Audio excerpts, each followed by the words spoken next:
This is In Between Spaces.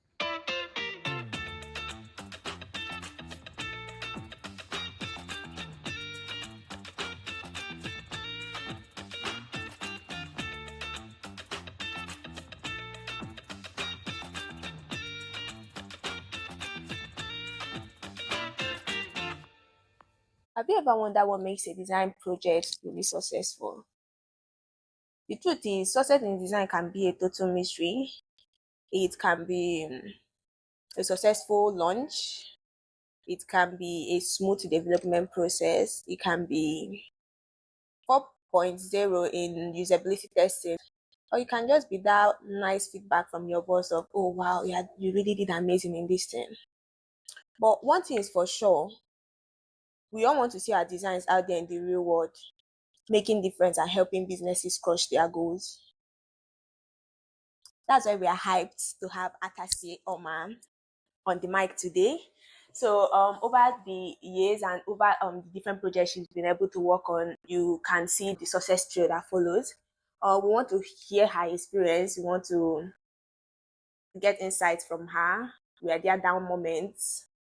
And does she think she have had that aha moment, that big break in the industry? So we are just going to listen to her today. If this is your first time, welcome to In Between Spaces, the podcast for young adults in their 20s. We talk about life, relationship, career, and God. Right? It's okay not to have it all figured out. And if this is not your first time, welcome back. It's so nice to have you.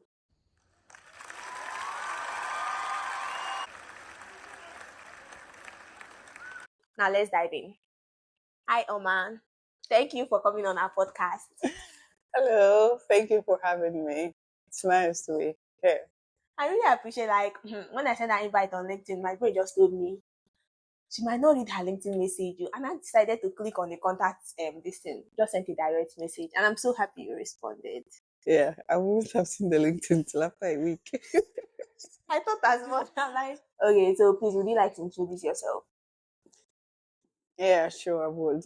Okay, my name is Atasie Esther, right? But then I'm mostly known as Omar, literally on my platform from my secondary school. And I'm a product designer. I've been designing for about 4 years. I mean, I don't like to add the years I was learning, right? So my professional experience is mostly around 4 years. And I think there are a lot of things I like. I like being a designer. I like being a designer because I just really like the creative process that comes with it. It's satisfying, right? Work can stress me out than anything, but I just love creating these things because I'm seeing the impact on a day to day. I'm seeing how people use it. I'm seeing how businesses are growing, right? Yeah. So there's a lot of things I love, but I really love being a designer. And I'm so introverted. It's so hard to get to me, but I'm here today. So yeah, I think that's generally overview, high level overview about me. I don't know if I need to go to more details. No. So Okay. thank you for that introduction. So you love being a designer, and I love the fact that you even add the years that you were still learning. So now I think, have you had these very successful projects that made you feel really nice, and maybe it's been tested and it's being used by people these days? Anytime you think of this project, you are really very proud of it. You have that project. Yep. Yep. I do. I do have a lot of cool projects that I just that I feel proud of, and each time on my WhatsApp status, I'm like, okay, I did this. Now this business has onboarded these customers. This is how it's going. Okay, they're making this revenue. The business has raised certain millions of dollars. It's now I have several, of such types of projects, and it's actually, I mean, I feel that way mostly because the process of design, how you put your everything, your time, your thoughts into creating this thing, and then there's after all the back and forth, you go back. Okay, this is not what the direction we're following. You go back, revamp, and through all those processes, right? You make something tangible out of it. I have a couple of projects around that. I mean, I don't know if I can talk about any of Yeah. them. Okay. Okay. So there's a number of them.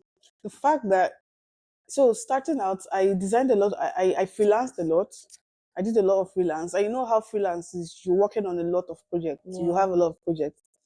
And most of those projects don't even see the light of the day or whatever. Yeah. Like sometimes it stops during implementation. Sometimes we can't find even a product market fit. So many stories, right?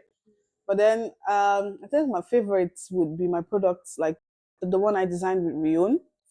I worked with them as a contract designer in 2021 for some months. And I came back later, like I think 2023, to work with them for like a year. Mm.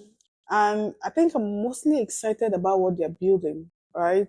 I Mm. don't know. I've had the opportunity to navigate different industries like automobile, Web3, crypto. Like I've worked contract full time on all these industries, and I've it's one of the industries I find most interesting because it's not something people are already doing. So they are helping businesses like um repair workshops, like vehicle owners, track records of their vehicles, helping them manage like vehicle fixing, like automating the whole process, Yeah. right?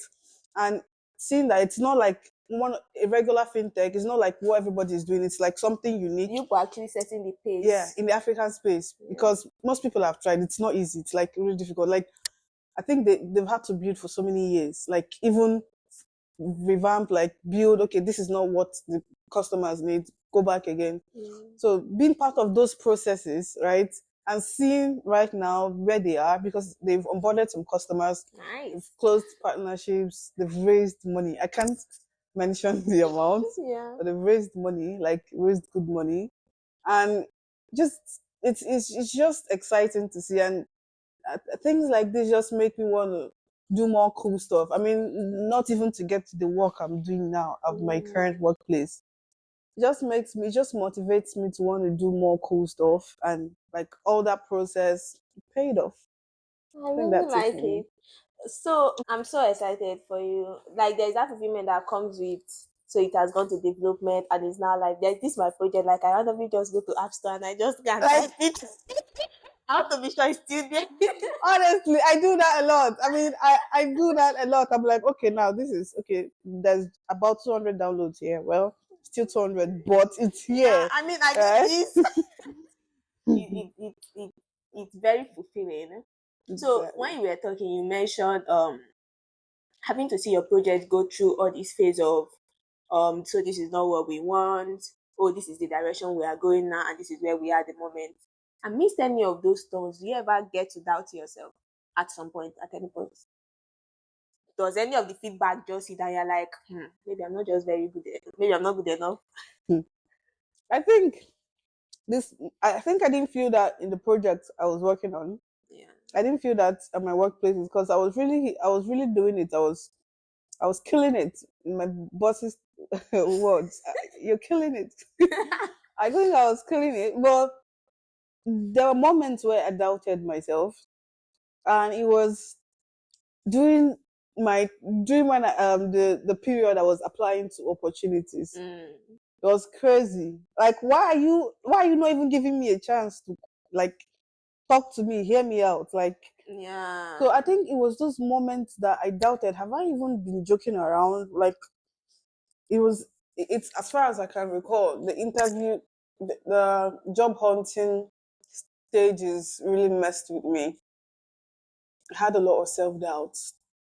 I I wondered if I should maybe go back from scratch. Like, what am I What am missing? I doing wrong Yeah, and exactly? then you now start comparing yourself to like a few other designers you know out there, and Yeah. then you're wondering, okay, what can I do different? What are they doing? Like a lot of questions asked, right? But it was the most challenging moment for me, and I mean, designers cry. This house must have seen a lot of my tears. Honestly, designers cry like because why like why is it so hard to get a job? I mean, I wasn't very open about it, telling people and stuff. Yeah. But for some time, for some months, I was actively job hunting, and those were moments where I doubted myself like never before. Those were moments. Mm. Thank you. Thank you for sharing that. I can really relate, like, I can relate, like, reading. So, now can we talk about your product design journey? Hmm. Okay. Can we talk about how you started and maybe the learning curve you took? Were you learning on YouTube? Were you self-taught or you went to a school? It's insane. My journey has, I mean, to be honest, it's usually never straightforward, but my journey has been like the most rigorous, right? It has also been interesting, but I think I went through the longer route. It took me longer to like, okay, I think I'll just walk you through it. Is that okay? Mm-hmm. Okay, so it started in 2018. I was a computer student, I think in my second year or third year. And, I bumped into this guy. He's my classmate. He uses Photoshop. He said he could teach me Photoshop for 5K. I was like, Wow. he could teach me Photoshop. Like we worked, the same guy, we worked together now. We worked together on like a 3D animation project. Oh, Like, but wow. it started way back. To teach me Photoshop for 5K. I was like, well, my daddy dashed me this laptop. Okay. I'm a computer student and I'm not using it. Let's see what Don't we go can back. do. Let's just That try. was it, right? And that was it. Okay, let's just start doing something now. And then we started, right?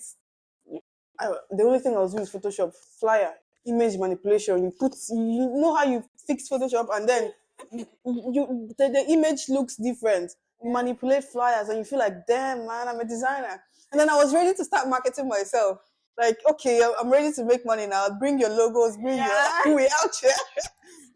Until I bumped into someone who said, okay, he doesn't need designers that design with Photoshop.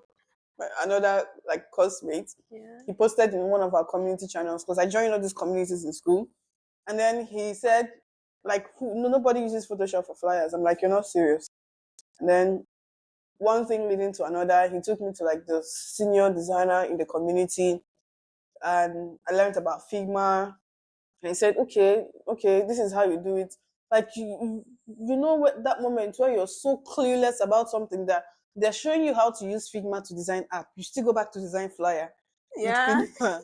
That was my story. That was my that was my case. But They're showing you the light and you're like, no, I want to fly on this thing. exactly, like it's insane.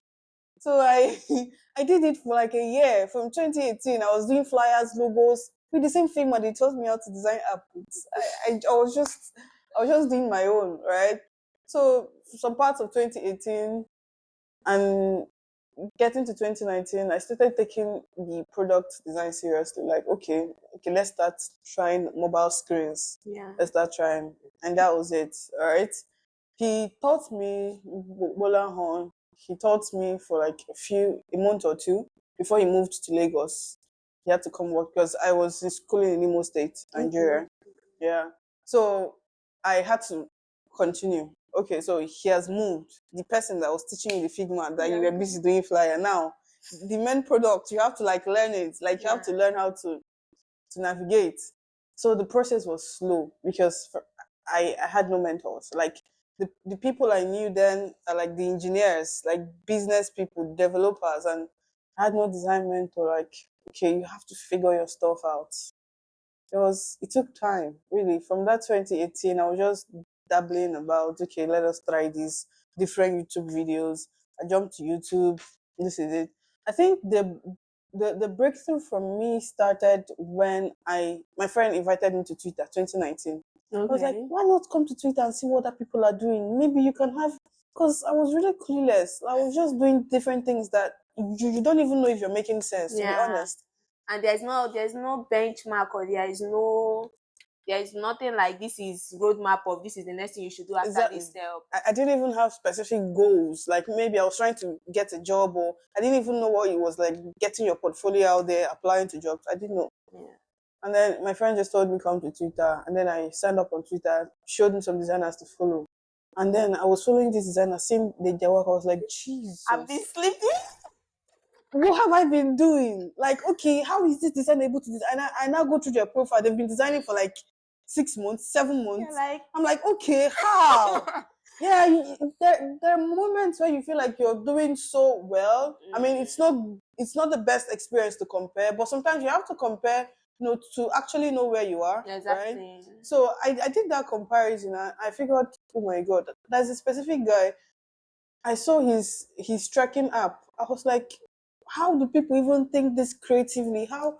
And then You see that them more was it. like problem solvers. Yes, like I just get a screen from initially. I just get a screen from Dream and start redesigning Redesigning based it? on the YouTube videos I'd seen. Yeah, based on those tutorials I was going through. Yeah. But then I think it only made me proficient with Figma. I wasn't a designer, to be honest. Like you can call me a designer, but I didn't know what I was doing. Yeah. Yeah. But then coming on Twitter, seeing what other people were doing just really helped me. It just helped me a lot. Like I now had a target. Okay, now the people are designing apps end to end, Yeah. right? Okay, now we're going to start there. Let's start with a project. And then I now saw daily UI. Everybody, okay, every day you dish out a design. Okay, that's something. Let us start daily UI. I think I did it for like 20 days.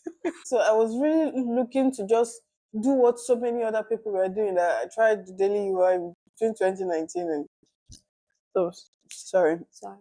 So I did it for a while, and then I started. Okay, this isn't going to work. Let's start real projects from end to end. Let's start thinking. Let's start ideating. Because I was now reading case studies. Like honestly, looking at people, like I figured I didn't have a mentor, Yeah. but eventually had people, right? I was looking up to, That right? they're doing really Yeah, amazing. they were really doing cool stuff, and I figured, okay, I can do cool stuff, so I can emulate them, Yeah.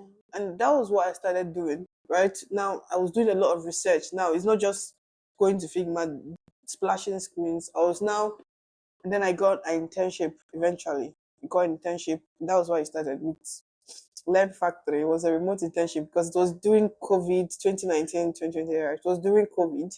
So that was where it started for me, like actual product design. So it's been a lot of back and forth, right? It took me like 2 years to get an internship because if you start from 2018, Yeah. that was when I started like my first designing my first screens and stuff. So it took me like 2 years. So I don't really count those years because I was really playing around. So that was the case for me. I mean, from my Twitter online community, I got like a mentor. Okay, he was now helping me review my designs Yeah. for some months and stuff like that. But that was when it all began for me. Twitter is really helping. Man, Twitter is really helping. Twitter has been my breakthrough. I mean, I can just talk about a whole. I can just give a whole episode about how Twitter changed my life. Yeah. Right. I mean, I tell that to people that people were like, people don't engage me. People don't like to mentees because I've been opportune to mentor a few designers. Yeah. People don't engage me. People don't like. Nobody reaches out. I'm like, okay, so well, it's a story for another day, but Twitter has been helpful. It has been pivotal in like the whole journey. It's where you can just meet someone that knows you from nowhere and they are willing to help you and go extra mile. Anytime I talk about I don't have that much experience on Twitter or even on social media, but I know when I started out in design, when I started out in product design, I came on Twitter one day and I kept talking about how I want to take a course in product design. Okay. People that I didn't know, they just sent me a link to advanced econos, I think 120 hours UI or Okay. something. Joseph Brandon.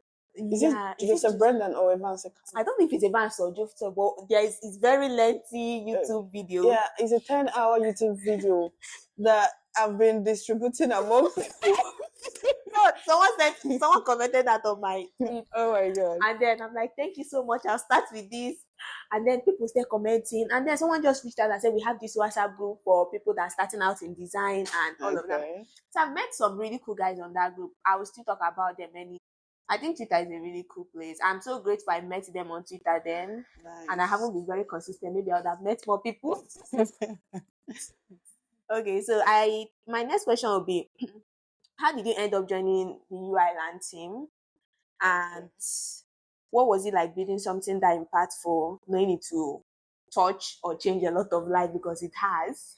So the thing is, the UILand story is an incredible one, right?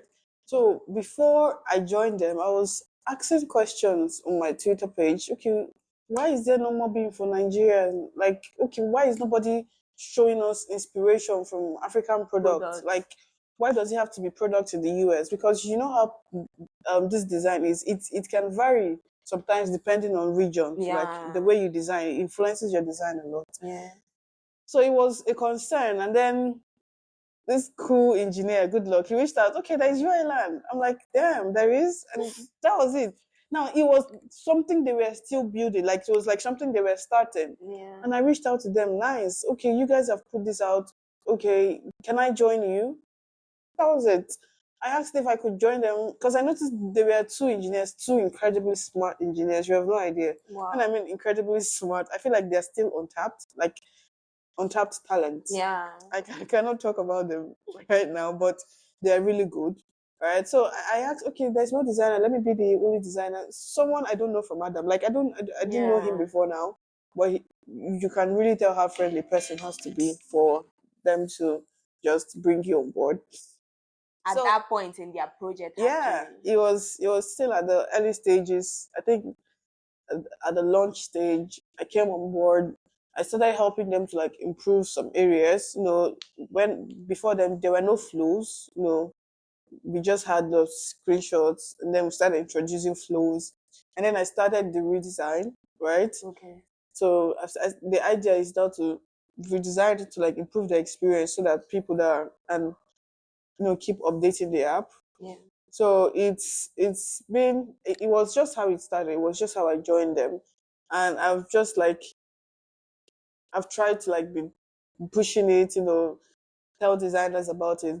This is what we're doing at UILand. If you need screenshots from apps like Bata, like Flutterwave, Chowdeck, Yeah. we have it because you won't find that on Mobbing, right? That was how I found them, and helping improve the existing app, and doing the redesign, which so the redesign is yet to be implemented due to you know some personal stuff. Yeah. But by the end of this year, we should have like the full design, right? Full design, like fully implemented in the app. So we've just been going through a lot of things. And then this strategy has been insane. We didn't have anything figured out. Like when I joined, it wasn't even a paid product. It was just hundreds of screens, like everyone. But then we had to like pay for the website. We had to Yeah. like pay for some services, some integrations that we had. Okay, we brainstormed. How are we going to pay for these things? Exactly. Because it's not. We can't pay off pocket. We can't. So we couldn't do that. So we had to find a way to get people to start paying. Right? Yeah. We actually eventually got people to start paying. It's insane. I mean, the numbers aren't so massive, but then we got people to start paying. And then we figured now we're not getting a lot of people. Like a lot of people are not paying. Can we start ads? Right? Mm. Because we were getting thousands of visitors, like in a month. Like a lot of people were visiting UILand. Yeah. And if you like search some products right now, UILand will top the chart. Our SEO is insane. Yeah. I think the engineers did an incredible job there. So it's been a lot of Figuring thinking. it out. Exactly. It wasn't exactly figured out from. And then at some point, they had to pause to build something else because they're just like builders. Like they built Mm. instant apply. I mean, that one's like a different product altogether to like help you track your jobs. Like that time, there were a lot of people complaining job this, job that, help you track job applications, reach out. And then they built a video recorder. I've forgotten the name. And then we came back to UILand and then started. So it's not been any straightforward process. We've just been doing different things, trying different things to get it there. And recently we onboarded another designer. I think the bulk of the work in UILand is taking screenshots. Yeah. The entire flow and everything. So we got an extra hand for that. So we're going to be adding new apps from Nigeria. Now, we started from Nigeria, right? But the idea is not to limit it to So Nigeria. just Nigeria. Yeah, so we're adding a lot of brands inside Nigeria, Africa, outside and stuff. So that's the whole idea. I So love it we're when growing. I love it when young people get insight into business. I know you might not want to be business owners at this point, but on the long run, this is like startup founders. Okay, so if you are listening to this podcast and you don't know what UILand is, UILand is where designers and I believe developers too can go and get inspiration for your work. If you know what Mobile is a website where you can just log in, or you can even access seats without logging in and just view products that have products that have been successful over the years. You can view products like what Wise have done, what Gray has done. So you need to understand how their flow works. Every screen for this flow, the screen for onboarding, the screen for transactions, the screen for transfer. So even if you're a beginner in design, you can even use these flows to learn how to Exactly. go through your flows. Exactly. It helps you with a lot of inspiration, right? And it saves you the stress of having to download apps because I had to download my phone was full. I had to download apps in the past, signing on Yeah, different platforms I didn't need just to walk through their flows. But then UILand is like making it a lot easier. easier. You don't need to download all of it. And the sweet part of this is you are not just looking at projects that have succeeded in the US or projects that have succeeded in France. You're looking at projects that have succeeded in Nigeria, projects that have succeeded in Africa. The ability of to build something and get users to actually want to download and use it. So if you want to do that for your project, you can learn from what others have done. UILand have that for Nigerian brand. I think I checked it out sometime for there's this new project by is it Piggyverse or Flutterwave? It's a new app. Sent something. It was really cool. I needed inspiration for a friendly UI, a friendly Gen Z UI for banking. So I stumbled on it on UILand and it was quite helpful. That was a project I worked on February and March. So I implore you to try it out. And this is Oma and she worked with the two devs. Please, I love how you talked about the developers that worked on this project. They are really smart. I love it. Thank you. Thank you for sharing that part of you. So our next question is with advancement in AI and AR and VR, how do you see the role of human centered design evolving? So you know this thing that people are like AI is coming to take our jobs, and now how are designers how are we going to continue delivering designs that are human centered and are up to standard better than what this AI is bringing to the table? Okay. And then how do designers grow with this sweeping of augmented reality and virtual reality? And it's going to be insane in the next few years, right? Wow. Because that's just the truth. Because you know you were getting paid to iterate quickly on screens, and now Yeah. generative AI can quickly just iterate those screens in like seconds and minutes, and it's so. I think personally, right? I believe. I mean, these technologies are still like evolving. Like AI is still like evolving, right? And we as designers, first of all, I know that most of us are already leveraging it, right? Yes. But the idea is to find a way to make it work for us, right? So when I mean work for us, I mean find a way to leverage it in a way that it cannot replace you. So an example of this would be, say you're researching with AI, right? Mm-mm. You know the way this technology is, there it's basically fed with data from different sources on the internet, right? Yes. And it does not have the ability to like think, like produce like humans, right? Yeah. So at the end of the day, it's we designers that's going to like refine it. It does not understand the brand that Mm. you're working on. It does not understand The the entire stakeholders, scope. the emotions. Exactly right, exactly.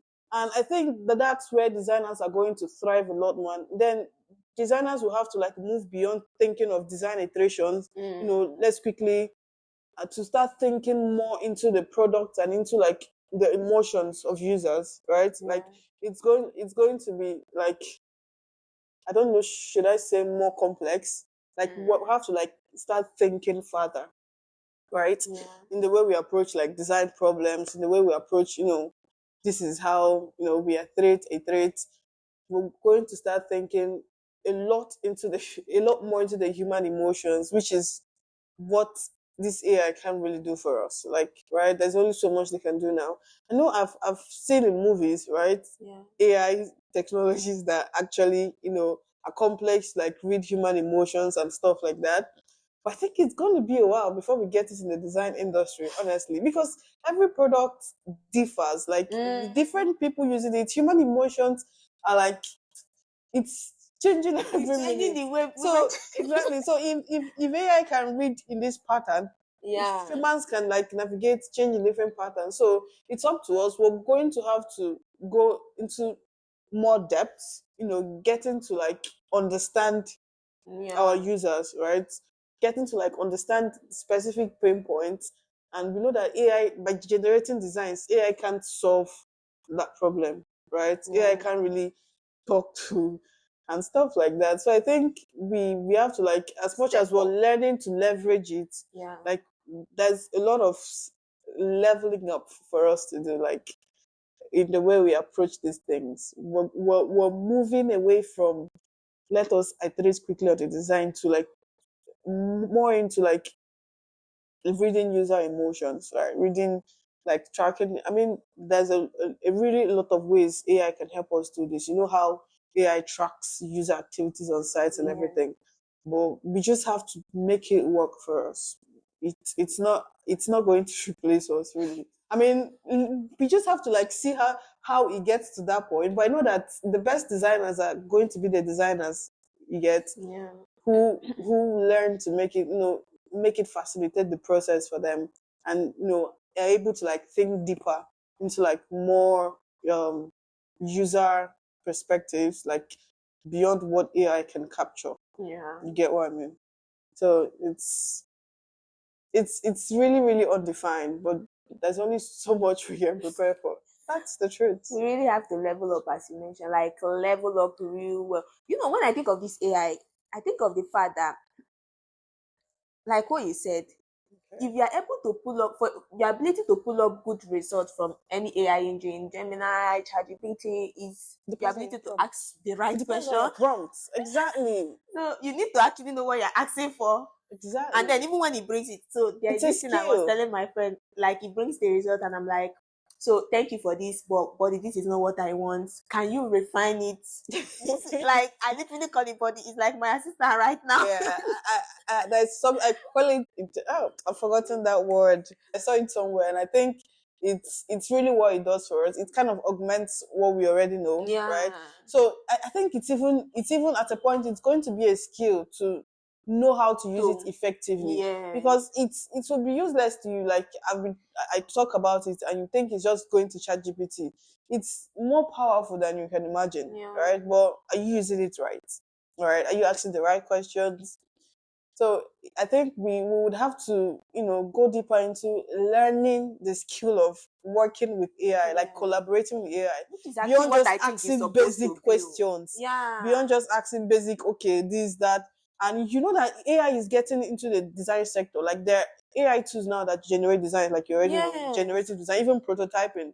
So if you don't know how to, now it's going to be beyond learning tools. Like you have to Mm, understand the technology, the mm, models, the way it works, mm. right?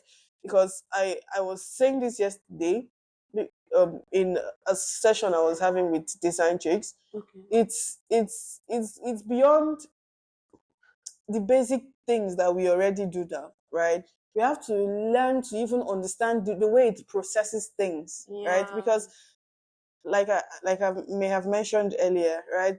The way it's trained on data, like different sources of data, right? Yeah. And it can either give you a correct answer or predict. And Yeah. if you don't even know when it's just predicted, it can give you an accurate answer as a prediction, and you Yeah. wouldn't know So you exactly. actually have to know something to come.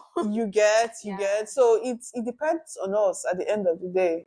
It depends on we designers. We have to like take it up a notch. That's what Really I think. level up, Exactly. not just be the regular designer. That takes a whole lot of work actually. It is not going to come easy. I think in one of my sessions this week, we're talking about how we can improve as designers within the organization, and then there was this strong urge of you have to learn more than what you thought was important before. you actually have to get into the business part of design. Okay, it's true. That even brings me to my next question. I noticed that from your work, you focus on function and aesthetics for business and people. You are more of solving problem for businesses with these startups, and then getting products that are really nice out there to the hand of users, right? So I believe I'd like to hear your take on designers getting more into conversation with stakeholders and what that does to the design process. Mm. Aside from getting requirement document directly from just the PM, oh yeah, this is what I want you to work on. What do you think is the difference from that and getting into meetings with stakeholders and understanding from them what is the business requirements? Yeah, because at the end of the day, their thoughts could even differ from the documents that you got, Exactly. right? So the thing is, at the end of the day, I mean, you're trying to, make this as easy as possible for anyone who's going to get this product, Yeah. try to use it. You have to, the business has to make money to put it in the hands of users, right? Mm-hmm. So I tend to come from that part first, right? Okay. Getting to hear, okay, so this is what we're required to do. This is the revenue strategy. This is how we implement it, right? Yeah. This is like learn specific, because when clients reach out to me with some products, they talk about how this is user. I'm like, okay, how does the business want to? Because How do you make your money yes, from like this? how is the business planning to like get this out? Like how do they want to like get people to pay? Yeah. Okay, and then they'd be like, just this, and I'm like, there's no way anyone's going to pay you from this. Like, Yeah. so it comes from a place of now trying to like you try to give them reasons, like, so they're giving you reasons. This is why users should pay. This is from where, this from what feature. And then as a designer, you're like strategizing, you break it down. Now you know that you know what users want more than this. They do. Yes, you know what your users want. So you come from the perspective of, maybe trying to compare some products that already exist, if there are any. You come from a perspective of human psychology, right? Try to let them understand that, okay, if we want to get these people to like pay, if we want to get this and this out, right? Yeah. These are like some specific user strategies we have to follow, right? Yeah. So now I try to like make them understand it. Sometimes it's it's not very successful, because yeah, sometimes it's not very successful because they are the owners, they are the ones paying you. Yeah. If you try to convince them, you try to like help them, you think for the user, they think for the For the business. But business. then you're thinking for the user, you're thinking for the business Business as well. because So it's really it's really a lot complicated. So I really just try to help them see from the user perspective. And then when I'm designing this product, like I keep these things in mind, right? Now I set out, okay, this is how the business is making money. It's very clear. And then I focus on really making the user experience, right? You know, all those parts that you own, all those small yeah. bits and pieces that you know this is you. And if a user ends up not paying for this product, it's not because of this strategy or this business strategy. It's you, Yeah. right? So you go the extra, And right? make You sure try to that part end to end. exactly, right? And then you get to go through the process of approvals, try to back it up and all that stuff. But I usually just try to put myself in the shoe of whoever's using this product, because I've used a few products that frustrate me, and I ask myself, is it is it Thinking. is it that no, for real, is it that you don't care about me that is using the product, or Yeah. you didn't ask anybody, like you didn't Yeah. test this product? Those are some questions I ask myself. And then when I see some incredible products, there's what I use on my iPad, Note for. I use it for like everything on my iPad. Like it's Yeah. so incredibly designed. Like it uses Apple's design system, like end to end. But the user experience is so sweet. I'm like, now these people care about me. Like just imagining those moments, imagining those scenarios. I just try to put myself in the shoes of Yeah. the user so as not to frustrate them, right? But then the ones that go beyond me, really, I don't I don't try to be a stubborn employee. And then they pay salary. For real, I don't try to be a stubborn employee, but really, I just go the extra mile to see that, okay, this experience is as seamless as it can be, right? So I'm able to like, balance both ends, trying Designer to. is the negotiator. What was I writing a few days ago? And at the end, I'm like, I like how design puts me in the place of the negotiator. How design puts me in the place of advocate. Yeah, I'm Yes, advocating for yes, exactly. I'm not, Advocacy, you're like the user advocate, you're like the business advocate, yeah. you're like advocating for both ends. Well, that's what it is, I of a really truth. love your honesty on this podcast. Like, you can only be able to advocate for users when you understand your users and when you understand the project that much. You cannot be advocating based on, okay, so this is what is existing in this place. No, your business, they have an idea before they decided to start something. Exactly. So when you See? mentioned talk with the stakeholders, I'm like, that's really powerful. But if you are listening, I think you need to understand that you can only talk to stakeholders when you have something upstairs to talk about, because these people, they do not have time. They are going to, Exactly. when they find out that you don't know what you are saying. Hey God, Exactly. You have to be able to like defend every nitty gritty detail in your honestly, process. So it's easier to like balance it up, get the business side in, be yeah. able to like defend why beyond the user experience. Because Mm, sometimes you're not considering the experience alone. You're considering this is what would make the business money. This is how the yeah. business can get customers and stuff. So it goes all the way. So please, from what Omar has said, go the extra mile. Read, listen to podcasts. I think it's Design Matters.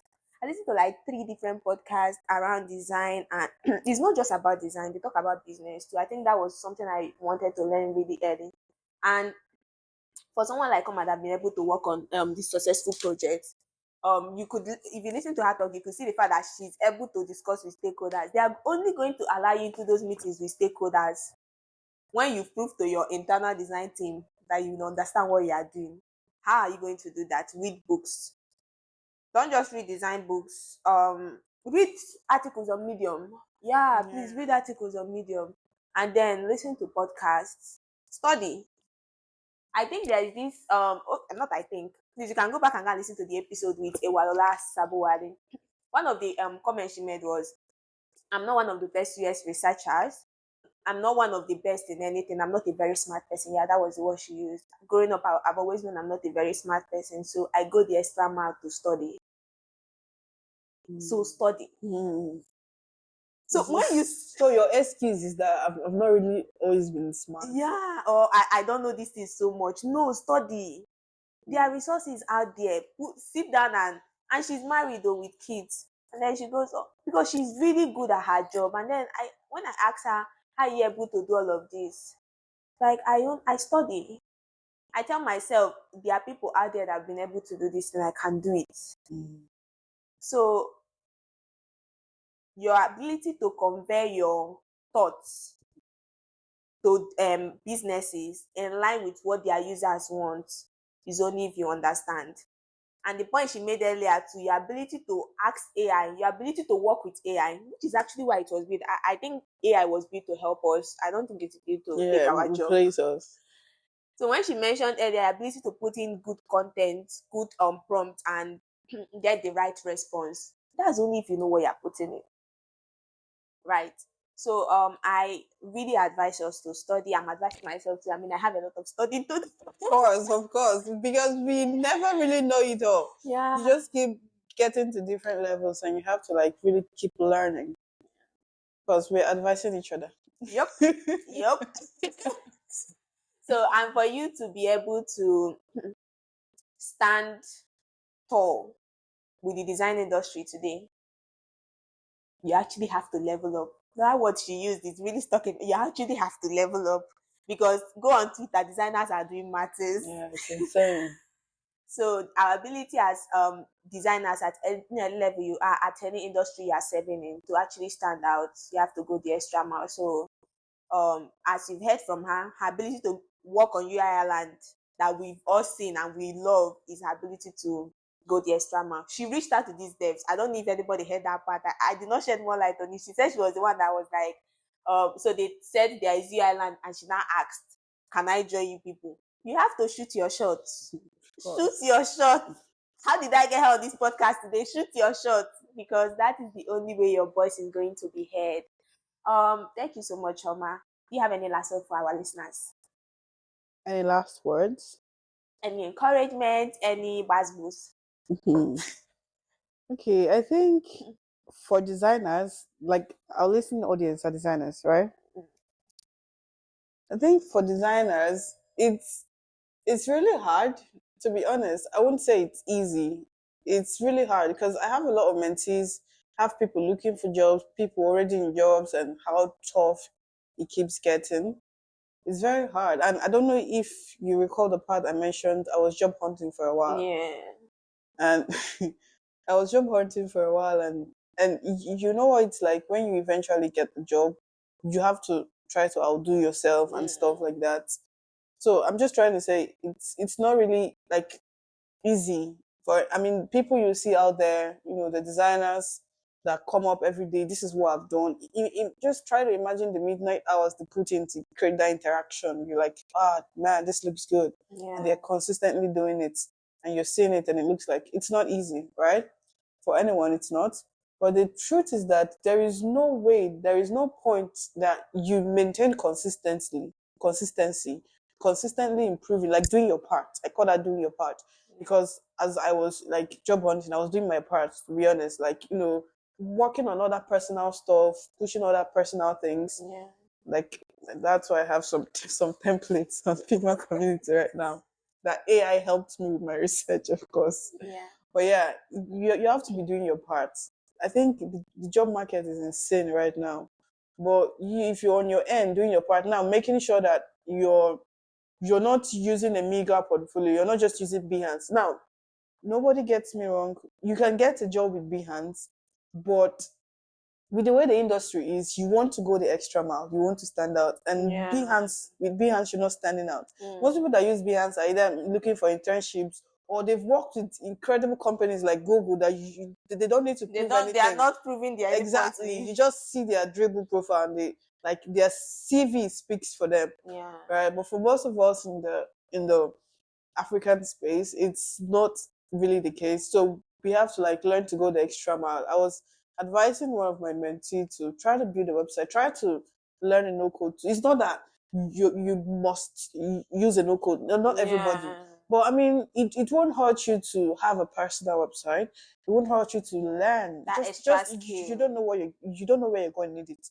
Because I was carefree about no code tools, and then I joined my current company. I work in a startup. I don't know if I mentioned earlier, and I had to build a website with Framer, and I was using Webflow initially, right? And if I had just imagine if I had blocked my, like, just focused on design, that okay, not taking a stab at different things, maybe Yeah. trying no code and stuff, it would have been harder than it, because I was able to build it in like a week or two, right? Yeah. It's live right now. And it's just those extra things that you do that look like, okay, you keep trying, nothing is coming forth. It would eventually pay off, right? I mean, I've seen that play out for me, like in so many scenarios. It would eventually pay off. And then the area of AI, I think designers, beyond collaborating with AI, there's something I put somewhere, like, I mean, some notes that I made around how different ways that designers can interact with AI, right? Beyond working with AI, that's like designing, co-creating with AI. There's a part where you work, like, okay, design for it. That's your building systems that work with AI, like systems that integrate AI. Even the AI technology itself is designed by designers. Yeah, And a exactly. lot of businesses are Yeah. leaning towards it. Like, it's going to get to a point where if you as a business is not looking for a way to automate this process with AI, if you're going to be losing out money, losing out customers, it's going to get to that point. It's not just like the regular Web3 balls. Yeah, Everybody this has Web3. come to stay. Exactly. It's not like the regular Web3 balls where there is a deep, there's the crashes this moment. Like, it's come to stay. So if you as a designer can start looking into like this machine learning models, right? learning how to work with it. Now, no one's asking you to code, learn machine learning language or anything, right? Yeah. Just going the extra to understand how the technology works, right? How these data scientists clean data, what's it called again? Um, arrange data, like feed data into the technology, Yeah. right? There's a lot of design thinking that still goes on in there, really. And businesses are going to be looking for, I don't know if you've seen some designers putting AI designer in their bio Yes, now. yes. Some people have seen it in the future and they are taking the steps now, right? Yeah. You see AI designer, you're like, which one is AI designer again? This designer, not design.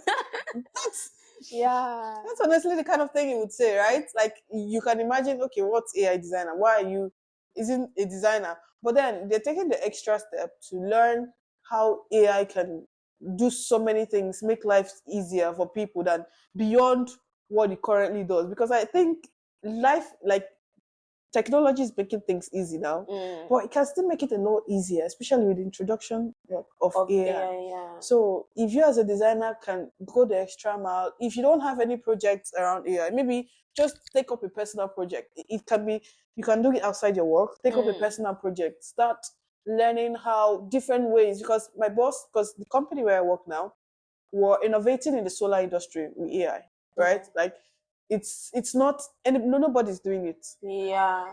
It's incredible. It's insane, right? It's like we're taking the first step, but you can imagine what it's like, for a designer to take that first step. And Yeah. when roles start coming up for businesses that need AI designers, and You're going to ask who you're did in the that first one. forefront. Yeah. Yeah, you're in the forefront because the market is getting crazy. And to be honest, AI can replace your job.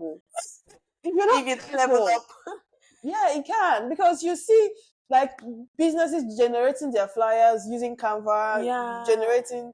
If you're not going extra to show more value, to show how you can, move beyond what AI is doing, it can really. I saw I saw an article somewhere about Nutella. It's a brand that all this, Nutella. For bread. They, Yes. they generated different posters and put on different products, and it's all sold out. And that's like different posters. It was generated by AI, generated AI. Wow. And that's different posters that could have done by humans, and they lost that job, right? It's in an article I saw somewhere, like doing one of my research. And I think it's something that could happen if we are not careful, if we are not. So even if you become redundant at your workplace or something as a reason of, at least you on your own part, right? You know that you're solid, you're grounded in these emerging technologies, and just learn a bit more into how you can work with AI, not with AI, design AI systems, AI enabled systems, even the AI is like the technology itself. You'll be working with like the machine learning data engineers, maybe find data engineer friends or something, because right now we have like data engineer, like a machine learning engineer, and you just get to hear a lot of these things, and then you learn, like, you collaborate with them and stuff. It's going to help you a lot, and also in the way you work with it, the way you use it, you already understand the way it processes data, right? So when asking questions, you already know the kind of output it will give you if you don't maybe detail it in a specific way, right? So it's going to help you a lot, and it's beyond ask question answer, even the parts where it helps you, like in the prototyping phase and everything. So it's one of my recommendations, and the job market is crazily crazy out there for so many people, so it's not just you. Thank you. That's it. Like that last part, I'm gonna take it very serious. And thank you so much, Omah. It was really amazing having you on this podcast. Personally, I learned a lot, and I'm glad we could have this conversation. I hope you learned a lot on this podcast, dear listeners. My name is Blessed Onoha, and on today's guest, we had Omah talk about her design journey. Till next time, this is In Between Spaces. Share with your friends and your enemies. I don't know. At this point, just share it with anybody. Thank you. Bye. Bye.